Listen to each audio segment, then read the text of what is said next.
Je vois des nouveaux visages, alors peut-être que je dois me présenter. Alors, je m'appelle Normand Charret.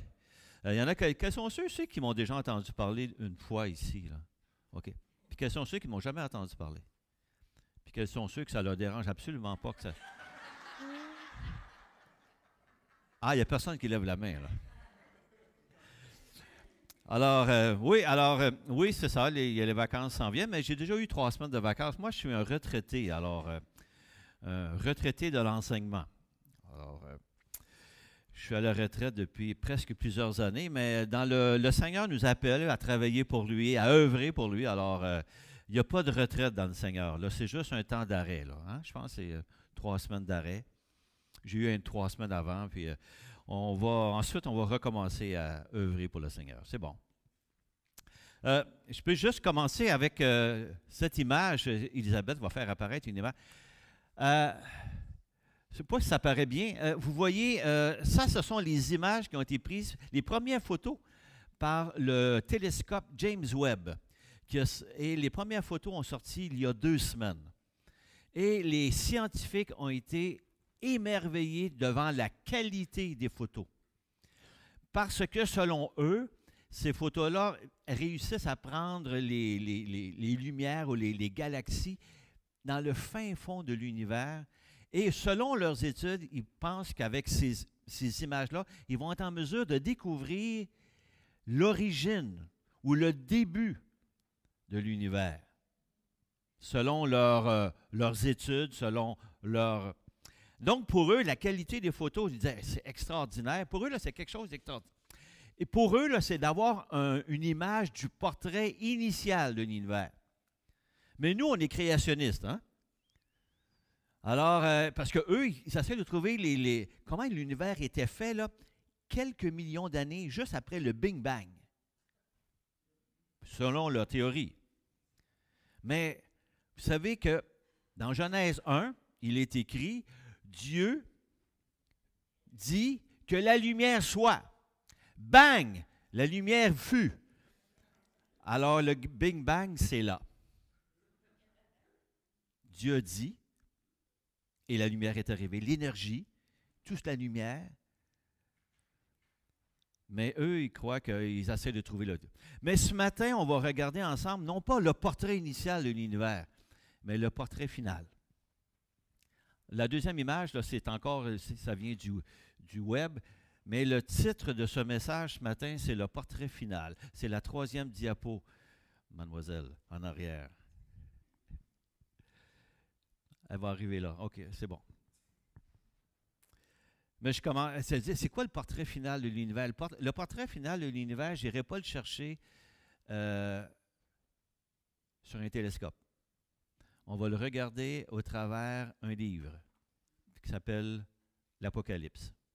L'Apocalypse va nous donner le portrait final. Et ça, c'est ce portrait-là qui est le plus beau portrait. Le portrait de comment ça va se terminer.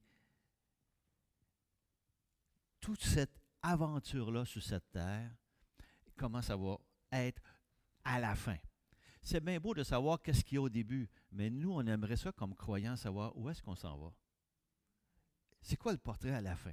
Et c'est ce qu'on va remarquer. Mais lorsqu'on parle de l'Apocalypse, l'Apocalypse, c'est quand même un livre particulier. Avant de pouvoir regarder le texte qu'on va regarder ensemble, l'Apocalypse, c'est une révélation qui a été envoyée à 7 églises de la part de Jean au début du 1er siècle. C'est une révélation. Donc, quand on lit l'Apocalypse, normalement, on devrait comprendre, parce que ça révèle. Êtes-vous d'accord? Mais il y a tellement de symbolisme là-dedans, parce que ce que Jean a vu, c'était des choses comme cheval, cavalier, l'épée, la robe, un chandelier. Mais ça, au 1er siècle, eux, ça leur disait quelque chose. Mais nous, là, 2000 ans plus tard, qu'est-ce que ça représente? Et c'est ça qu'on doit regarder quand on prend un texte de l'Apocalypse, que tous les symboles qui sont là, toutes les images, à quoi qu'elles correspondent. C'est que si Dieu avait permis de voir pour la guerre, puis qu'il aurait montré ça à Jean avec des AK-47, je ne suis pas sûr qu'il y a 2000 ans, il aurait su à quoi ça ressemble ce genre de bidule-là, que tu fais juste tirer comme... Puis là, plus loin, il y a quelqu'un qui tombe. C'est quoi ça? L'image qui a été utilisée, ce sont des images que les gens de cette époque-là ont pu comprendre. Mais nous, aujourd'hui, il faut les voir d'une autre façon. Fait qu'on va regarder ensemble le portrait final de l'Apocalypse. Et on va regarder le texte en lui-même. Là, je n'ai pas avec moi mon cellulaire. Il va falloir que je prenne mon... Oui, non, mais pas ma Bible, mais ma chérie, j'aimerais avoir mon cellulaire. Je pense que j'ai oublié de le porter parce que mon cellulaire a toutes les PowerPoint derrière. Fait qu'au lieu de... Hey, ça a-tu d'être drôle le matin, hein? Il a oublié son cellulaire, il l'a laissé dans la sacoche de sa femme. Ah, OK, merci. Non, il ne l'a pas laissé dans sa sacoche de sa femme, il l'a laissé ici. Bon, alors, OK.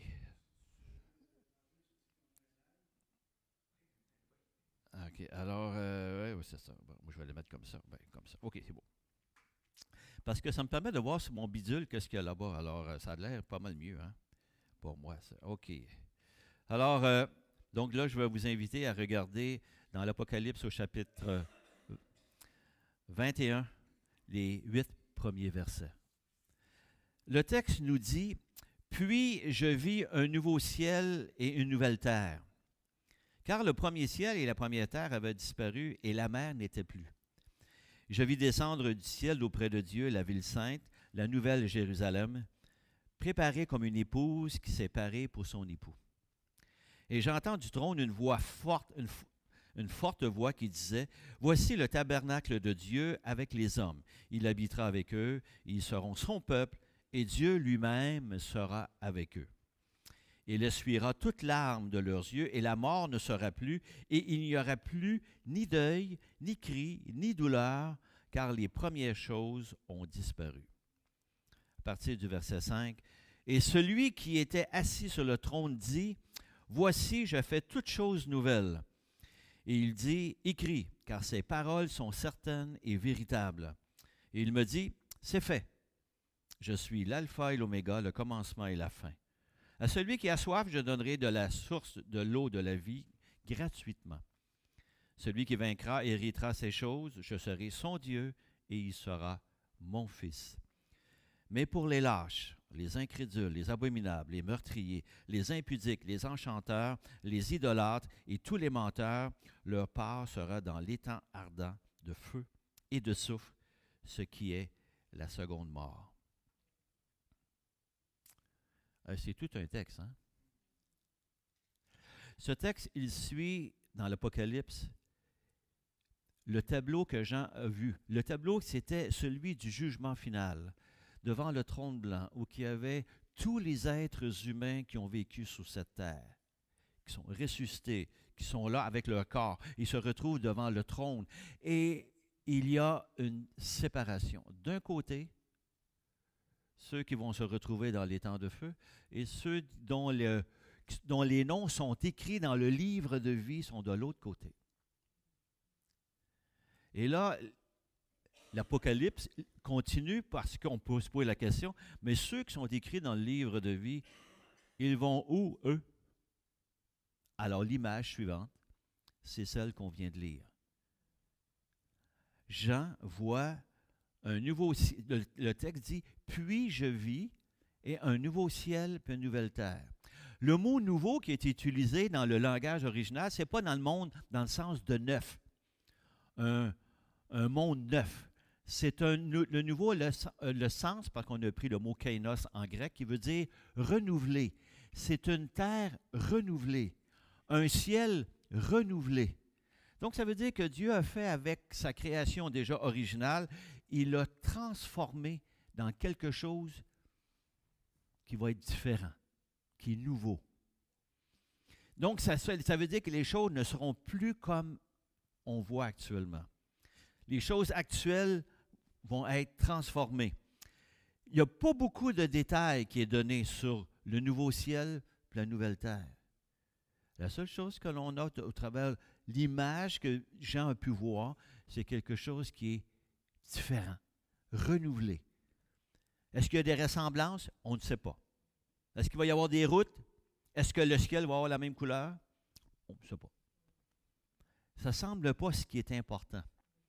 Ce qui est important, c'est que c'est totalement nouveau, ce qu'on va vivre. Et il y a un texte qu'on retrouve un petit peu plus loin dans Ésaïe, pas un peu plus loin, mais la plupart des images qu'on retrouve dans l'Apocalypse ont leur pendant dans l'Ancien Testament. Alors, ceux qui connaissaient l'Ancien Testament, lorsqu'ils voyaient les images qu'on retrouvait dans l'Apocalypse, étaient capables de faire des liens. Le texte dans Ésaïe 65 dit « Car je vais créer de nouveaux cieux et une nouvelle terre. On ne se rappellera plus les choses passées. » Ça va être tellement beau, là, tellement différent, que ce que l'on a actuellement, on ne s'en souviendra plus. Elles ne reviendront plus à l'esprit. Réjouissez-vous plutôt et soyez toujours dans l'allégresse à cause de ce que je vais créer. Car je vais créer Jérusalem pour l'allégresse et son peuple pour la joie. Ça, c'est le contexte dans lequel on va être. La joie et l'allégresse. Je ferai de Jérusalem mon allégresse et mon peuple ma joie. On n'y entendra plus le bruit des pleurs et le bruit des cris. Il n'y aura plus ni enfants ni vieillards qui n'accomplissent leur jour. Parce qu'on parle que les jours vont être sans fin. Un peu plus loin dans d'autres textes. Mais dans le texte qu'on a lu ce matin, il y a quelque chose de particulier. Il est écrit, il n'y a plus de mer. Vous avez eu ça, hein? Il n'y a plus de mer. Nouveaux cieux, nouvelle terre, pas de mer. Oh, c'est de valeur. C'est de valeur. La plupart d'entre nous, quand on parle de la mer, là, ça évoque les vacances. Le kayak, la baignade, la pêche pour ceux qui aiment ça. Hein? Mais la mer, dans le contexte de l'Ancien Testament, la mer n'était pas vue comme ça. C'est que pour Israël, dans l'Antiquité, la mer, et dans plusieurs mythologies également du Moyen-Orient, là, la mer était vue comme dangereuse. La mer, c'est un endroit où que tu pouvais périr. Elle était souvent déchaînée. Elle était là où il y avait des fois des tempêtes.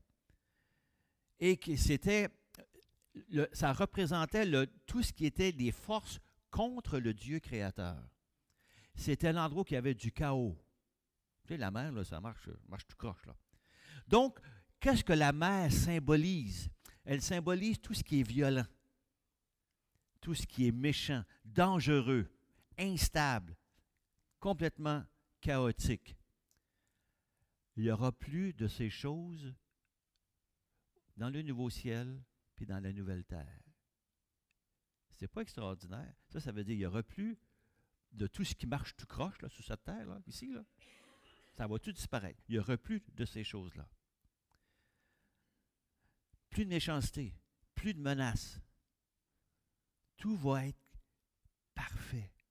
Ça va être cool. On appelle ça aujourd'hui cool. Ça va être relax. Vous avez peut-être vu une publicité dernièrement où que vous avez une dame qui est dans une voiture, c'est pour faire la publicité de l'insonorisation de la voiture. Puis là, autour, il y a un orchestre de jeunes qui jouent. Là. Puis ça sonne faux, hein? C'est terrible. Puis là, elle est dans son auto, là, on entend le son qui sonne faux. Là. Puis là, les vitres de son auto montent. Là. Puis là, à un moment donné, elle se retrouve dans le silence total à l'intérieur. Mais ça ressemble à ça, ce qu'on va vivre. Tu sais, toute la méchanceté, l'intimidation, tout ce qui est tout croche, tout ce qui ne fonctionne pas bien, là, ça va être à l'extérieur. Ça, c'est tout un encouragement et ça s'adressait aux chrétiens du premier siècle qui, eux, étaient les premiers lecteurs de l'Apocalypse. Eux, ils vivaient, ils étaient une église sous attaque. C'était une église qui était l'objet de persécution de la part de Rome, entre autres l'empereur Domitien. On enlevait leur maison, ils perdaient leur emploi. Il y en a qui étaient persécutés, il y en a qui étaient tués à cause de leur foi. C'est ce qu'ils vivaient. Alors, quand ils lisent l'Apocalypse, ils disent qu'il n'y aura plus de mer. Oh, le symbole de dit fort. Oh, ça va-tu être beau, là? Ça ne vous tente pas de vous retrouver là, vous autres, là? C'est tout un encouragement. C'est la disparition du mal. La disparition du chaos, du désordre. C'est ce que ça veut dire. Vous savez, on vit sur cette terre, nous tous et chacun ici, là, on est souvent victime de méchanceté. Est-ce que ça vous arrive? À l'école, il y en a qui sont victimes d'intimidation. À l'emploi, tu es victime des fois d'injustice. Il y a quelqu'un qui a ta place, puis tu ne devrais pas. Ou bien non, tu te fais avoir. Il y a quelqu'un qui t'a fraudé. Tu perds de l'argent. Et ce n'est pas intéressant. Il y a même des enfants de croyants qui disent à leurs papas, à leurs enfants, à leurs parents, qui les ont amenés à l'école chrétienne, qui reprochent à leurs parents de les avoir éduqués chrétiennement. Et c'est un reproche continuel. Et j'ai rencontré une mère il y a quelques années qui me racontait ces choses-là. Et pour elle, c'est une douleur constante. Elle sent chez sa fille un jugement constant contre sa mère parce qu'elle l'a amenée à l'école chrétienne lorsqu'elle était plus jeune. Et comme parent, là, c'est dur. Et je prends une personne qui a un casier judiciaire. Il y a des croyants qui ont fait des gaffes dans leur vie. Ils ont un casier judiciaire, puis capables de se trouver d'emploi. Maintenant. L'injustice. Ce message est un message d'encouragement qui a été donné à Jean.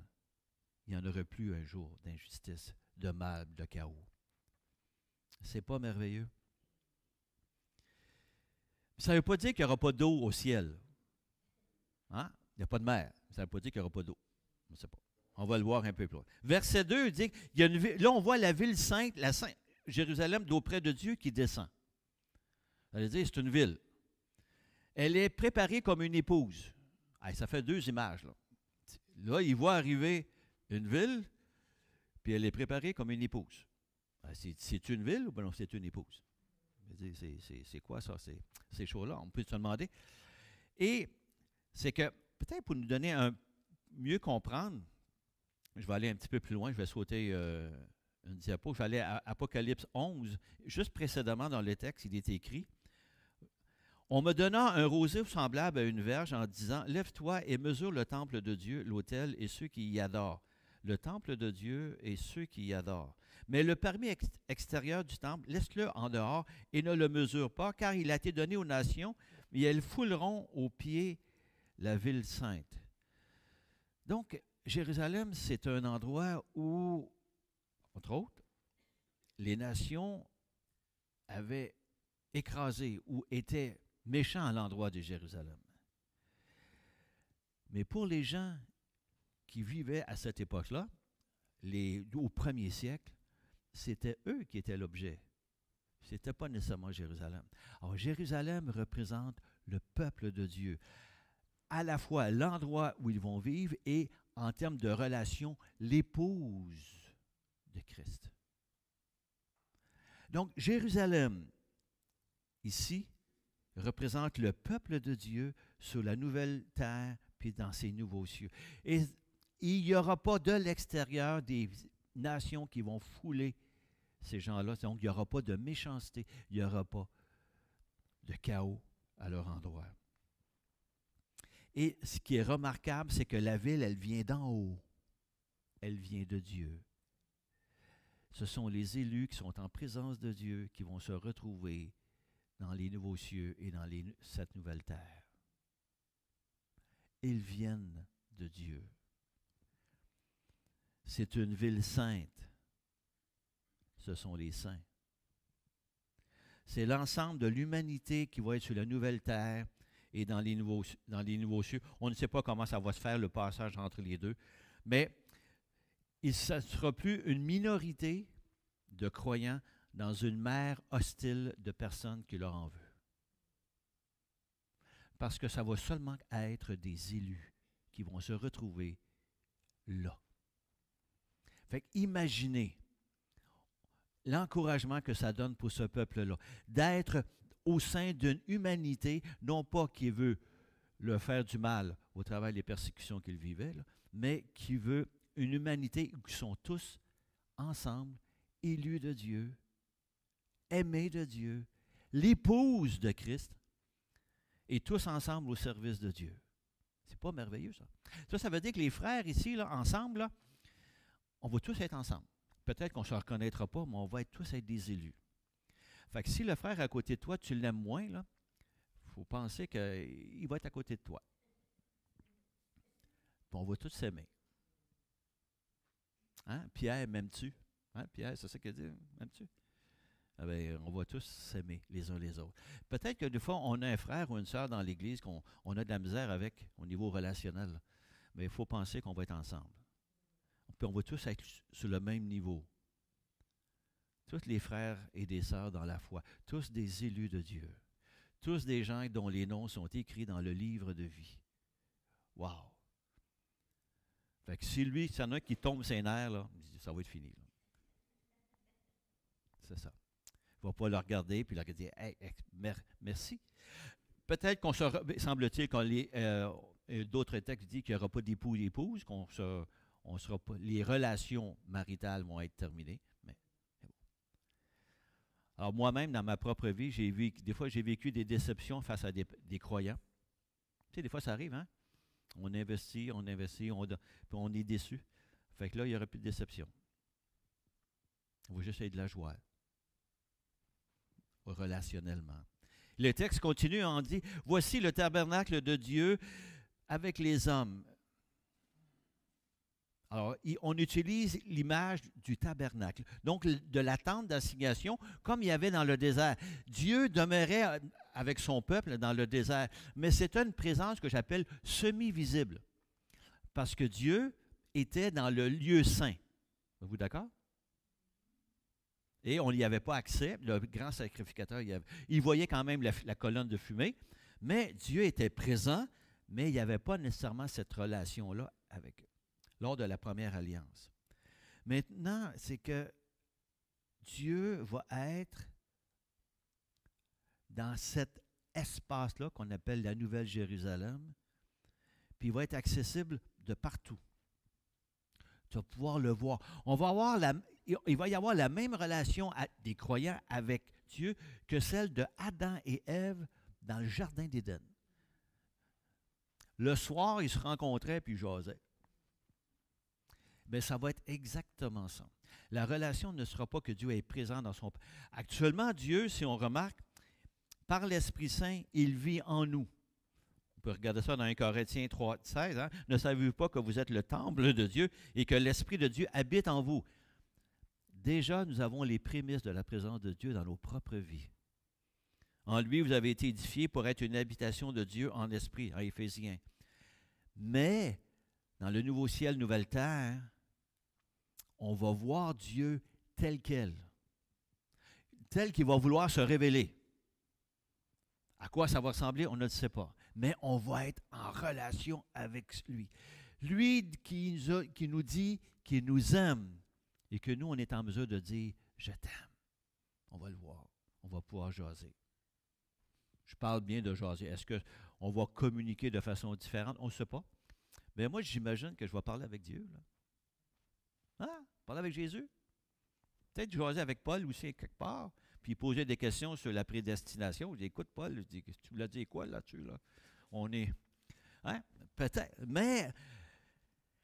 Et ça, c'est l'autre partie parce que c'est une ville. Alors, dans une ville, ça veut dire qu'on est en relation. C'est une ville, c'est un lieu social. Alors, donc, on va être socialement en société. On va être en contact. On va se parler. On va vivre. Et Dieu va être accessible de partout. Et le texte nous dit, plus loin au verset 4, la mort ne sera plus. Ni deuil, ni cri, ni douleur, ni larmes. Oh, ça c'est bon, ça. Ah, ça c'est merveilleux. Tous les effets de la condamnation dus à la désobéissance de Adam et Ève vont disparaître. Tous les effets. Maladie, la mort, la souffrance. Il n'y aurait plus de ça. Le texte dans Ésaïe avait dit, hein, au verset 25, « Il engloutit la mort pour toujours. Pour toujours. Le Seigneur, l'Éternel, essuie les larmes de tous les visages. Il fait disparaître de toute la terre l'opprobre de son peuple, car l'Éternel a parlé. » Et les rachetés de l'Éternel, on pourrait appeler les élus, retourneront, ils iront à Sion avec des chants de triomphe et une joie éternelle couronnera leur tête. L'allégresse et la joie s'approcheront, la douleur et les gémissements s'enfuiront. C'est difficile à imaginer pour nous aujourd'hui. Un monde sans la mort, sans souffrance, sans douleur. Ceux qui ont des maladies chroniques, ils ont-tu hâte que ça arrive? Ceux qui sont dépressifs et qui vivent dans la dépression continuellement, est-ce qu'ils ont hâte? Ce texte-là, il s'adressait aux chrétiens du premier siècle, comme source d'encouragement dans ce qu'ils vivaient. Le texte donne le portrait final. C'est là que tu vas te retrouver un jour. Continue, persévère, même si ça fait mal, parce qu'un jour, tu vas te retrouver dans un nouveau ciel, une nouvelle terre, où il n'y aura pas de mort, pas de douleur. Hey, ça, c'est extraordinaire. Ça, c'est l'espérance au plus haut point, là. C'est sûr qu'on s'en va là. Ça, on appelle ça le bonheur total. Sur cette terre, tous les êtres humains aspirent au bonheur. Même le gars, même on pourrait dire le plus méchant, on aspire toujours à quelque chose de bien, de bon. Mais là c'est le bonheur total. Il ne nous manque rien. Relationnellement, émotivement, spirituellement. Tout ce qui peut... À quoi ça va ressembler, on ne sait pas. Est-ce qu'il n'y aura pas de tempête? Est-ce que la température va être égale? La lumière, est-ce que la luminosité va peut-être être une luminosité qui va être parfaite? Les déplacements, comment ils se font? Il n'y aura pas de trafic, c'est sûr. Il n'y aura pas de bouchons de circulation. Ça va être parfait.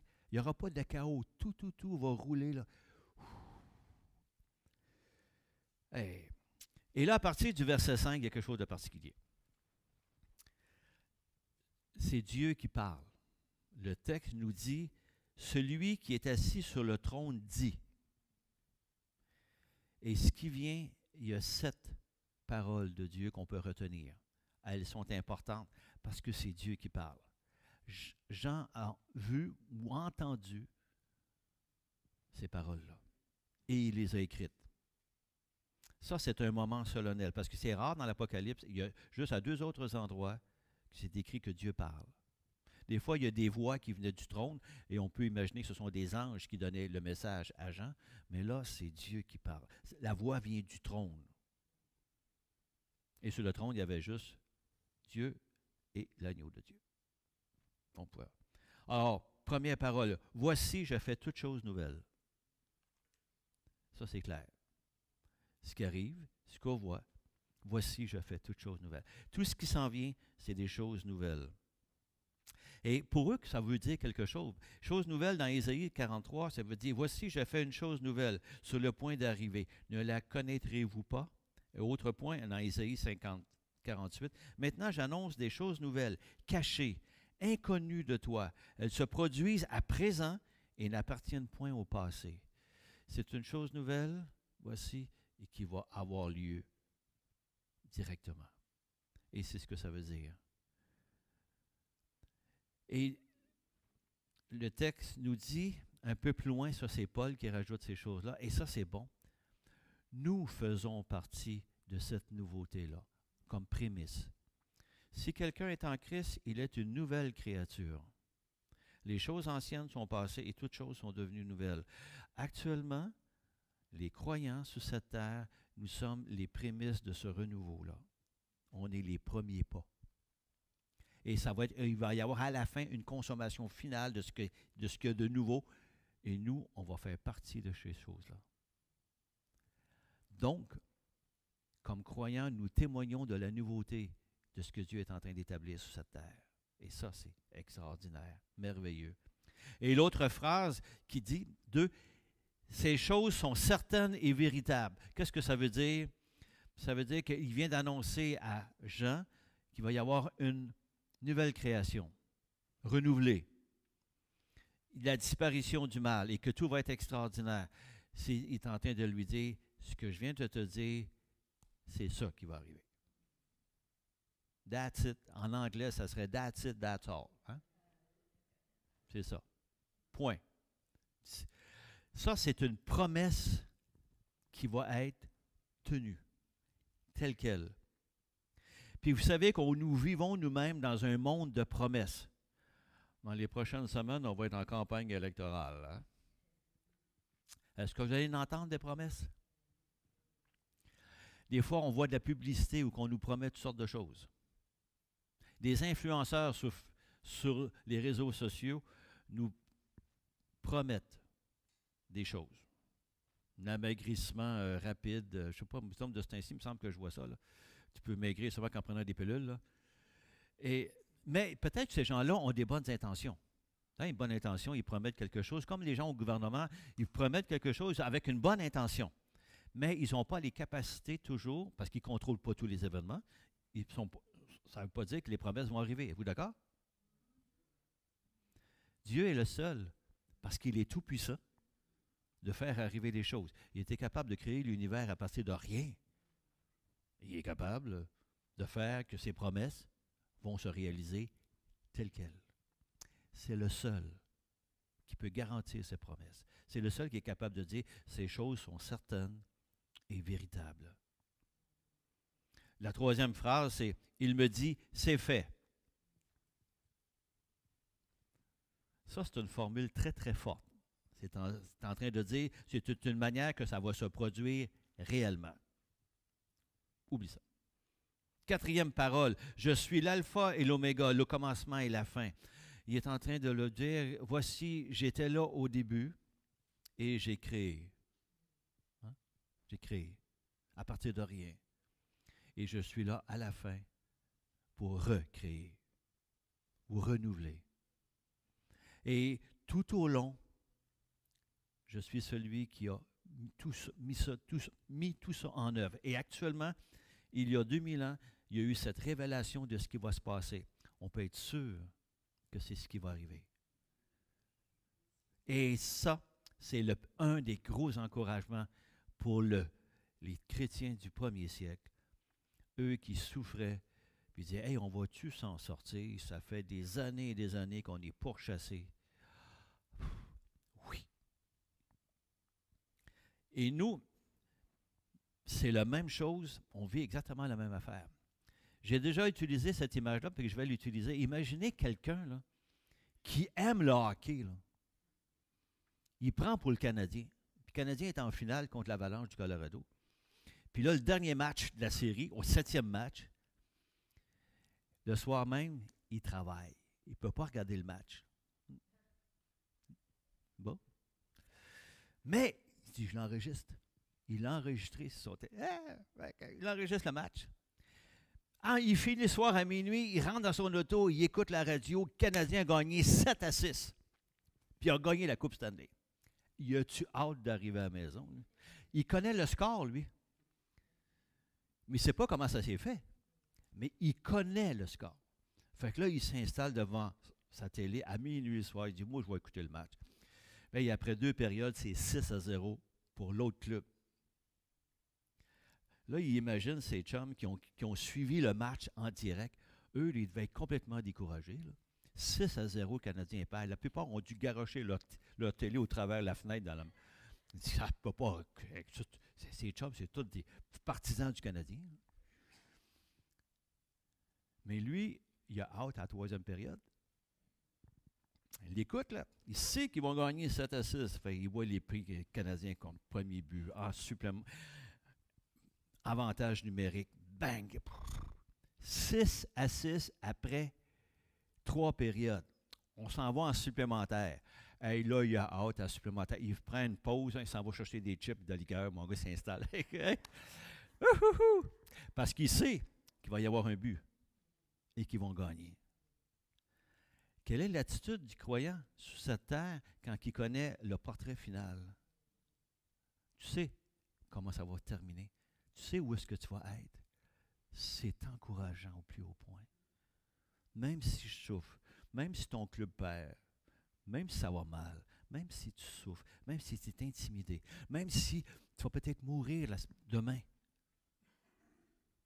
tu sais à quoi ressemble le portrait. C'est encourageant. Puis Dieu dit, à celui qui a soif, je donnerai de la source de l'eau de la vie gratuitement. Et l'eau était dans le... Je vais terminer assez rapidement. L'eau était dans le langage même de Jésus. C'était la source de vie, la vie abondante. Et il dit, ceux qui aspirent à la vie abondante, Jésus a dit, je vais vous donner à boire. Ceux qui ont soif, on voit ça dans Jean 7. Venez à moi et je vous donnerai de cette eau. Il a dit ça à la Samaritaine. Il dit, ceux qui ont soif, vous allez avoir de cette eau. C'est l'abondance, le bien-être. Nous, on vit déjà au travers le fait qu'on a l'Esprit Saint en nous, on a déjà le gage de cet héritage-là qui va nous être donné au travers de cette belle eau. Et c'est pour ça la 6e parole, celui qui vaincra héritera ces choses. Je serai son Dieu, il sera mon fils. Celui qui vaincra. Tiens, vous savez que dans les lettres au début de l'Apocalypse, il y a eu 7 lettres, puis à la fin de chacune des lettres, c'est écrit celui qui vaincra. Pourquoi quand c'était annoncé, mais il faut penser que les gens qui recevaient ces lettres, ils étaient l'objet de persécution. Puis les vainqueurs, là, ce n'est pas les super chrétiens, là. Ce n'est pas les chrétiens à haute performance. C'est les chrétiens bien ordinaires. C'est tout le monde, ça. Parce qu'en Jésus-Christ, nous avons déjà la victoire. Parce que Jésus-Christ intercède pour nous actuellement dans le ciel. Comme on a chanté tantôt, il est là. Nous avons un avocat auprès du Père. La victoire, elle est déjà assurée par Jésus. Fait qu'on n'a pas à s'inquiéter. Cette victoire, elle est déjà acquise. Là, on pourrait se dire, mais est-ce que ça veut dire que tout le monde va aller au ciel? Alors, la dernière parole que Dieu dit, mais pour les lâches, les incrédules, les abominables, et ainsi de suite, ça va être leur part, c'est les temps de feu. Écoutez, dans les temps de feu, là, il y a bien du monde, là. Il y a tous ceux qui ne sont pas écrits dans le livre de vie. Et le texte dit bien dans Apocalypse 20 qu'il y a Satan, la bête, puis le faux prophète. Fait qu'il y a du méchant monde, comme on dit, là. Ce sont tous ceux-là. Et les autres sont dans le livre de vie. Et il dit, leur part pour eux va être les temps de feu et de souffle, ce qui est la seconde mort. C'est quoi la seconde mort? Vous savez que lorsqu'on naît une fois, on meurt 2 fois. Quand tu nais physiquement, tu vas mourir physiquement et tu peux mourir spirituellement. Tu nais une fois, tu meurs 2 fois. Mais si tu nais 2 fois, tu meurs qu'une seule fois. Si tu nais physiquement et si tu nais de nouveau, spirituellement, tu vas ne mourir qu'une seule fois. Seulement que physiquement. Advenant le cas que le Seigneur ne vienne pas nous chercher avant. La seconde mort, la mort spirituelle, éloigné de Dieu pour l'éternité, séparé de Dieu. Alors ce matin, ce qu'on a vu, c'est le portrait final. Il y en a qui pourraient dire, oui, mais dans la vie, si je compare la vie à une phrase de la grammaire, la mort, ce n'est pas un point final, c'est une virgule. Hein? La mort, c'est une virgule. Parce qu'il faut passer par la mort pour avoir la vie éternelle. C'est une virgule. Et pour certains, leur vie va se terminer par un point final. Le point final, ça va être dans les temps de feu. Nous, ça va se terminer par un point d'exclamation. On va s'exclamer. Wow! On va être devant le Seigneur, avec lui, pour l'éternité, tous ensemble, dans ces nouveaux cieux, cette nouvelle terre. Quel encouragement que Dieu donne à ses enfants. Alors prions. Seigneur, on te rend grâce de ce que ces textes nous rappellent et nous montrent, Seigneur, le portrait de ce que tu as préparé déjà d'avance pour tes enfants, ceux qui sont appelés dans le texte tes fils et fils de Dieu. Seigneur, c'est tout un privilège de pouvoir le voir à l'avance et de savoir de façon assurée que c'est là que tu nous amènes. Seigneur, on veut également reconnaître que c'est au prix du sang de ton Fils, Seigneur, que nous avons pu avoir ce privilège et cette grâce de faire partie des élus. Seigneur, on te remercie. Puis on va le faire pendant toute l'éternité, Seigneur, de tout ce que tu as accompli. Et on va le faire, Seigneur, dans la joie et dans la pleine reconnaissance avec toi pour l'éternité. Merci, Seigneur, qu'au travers de ce texte, tu nous encourages et tu nous fortifies et tu nous gardes dans l'espérance que ces choses vont arriver telles que tu les as établies toi-même. Alors, Seigneur, bénis-nous et fortifie-nous et garde-nous persévérants, Seigneur, en ayant les deux yeux tournés sur cette rémunération future. Merci, Seigneur, pour tout. Gloire à toi.